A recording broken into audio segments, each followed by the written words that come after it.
We put the first composition in the chamber. Chris and I loaded it in, pressed go, and the material that popped out exceeded all of our expectations. We can solve problems that other people probably just assume can never be solved.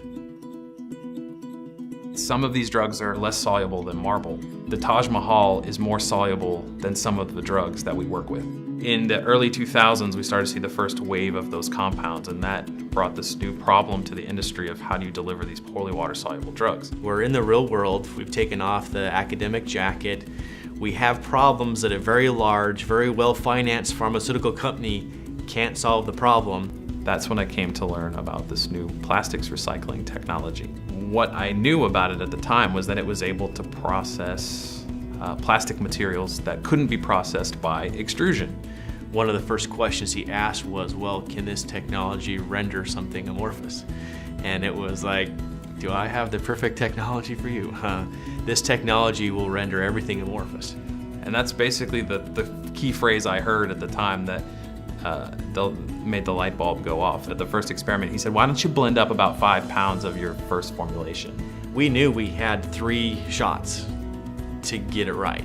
10 seconds later, he's made 5 pounds of a formulation I couldn't even make 5 grams of at the university. And we did that over several formulations. I took those samples back to the university, did the analysis, and it exceeded all of our expectations. All these problem molecules they don't have solutions for, we could be the solution for. So what Kinetisol does is a non-solvent process, so there's no toxic organic solvents involved in the process whatsoever, and the duration of exposure to elevated temperatures is on the order of seconds as opposed to minutes with other technologies. So Kinetisol enables us to overcome the barrier of breaking the crystal lattice of a drug molecule without the use of solvents and with minimal thermal stress. You have all the advantages of the thermal process over spray drying, but none of the downsides, so you can kind of do both. The beauty is we can produce things in Kinetisol you can't do in either of those other technologies. We can create brand new intellectual property. We can get around intellectual property that's already in existing. We can create compositions, forget the IP, we can create compositions that simply no one else can make. If they're looking for high volume manufacturing, and extrusion and spray drying, allow themselves to be in that category.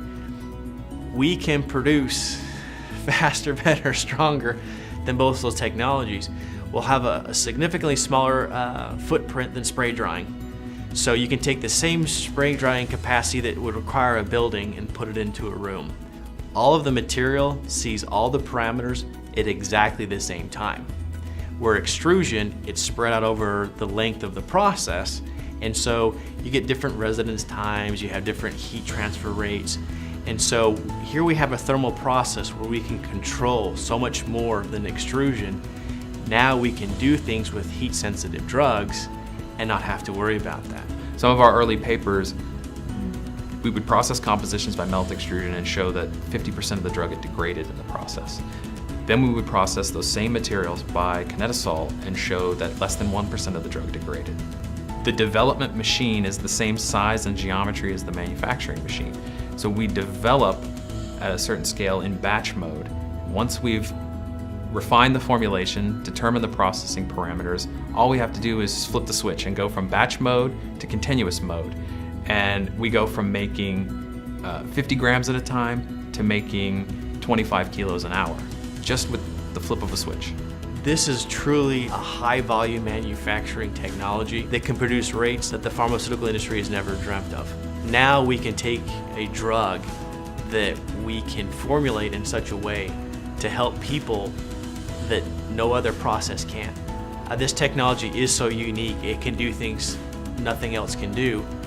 Therefore, we can help people in ways that no other technology can.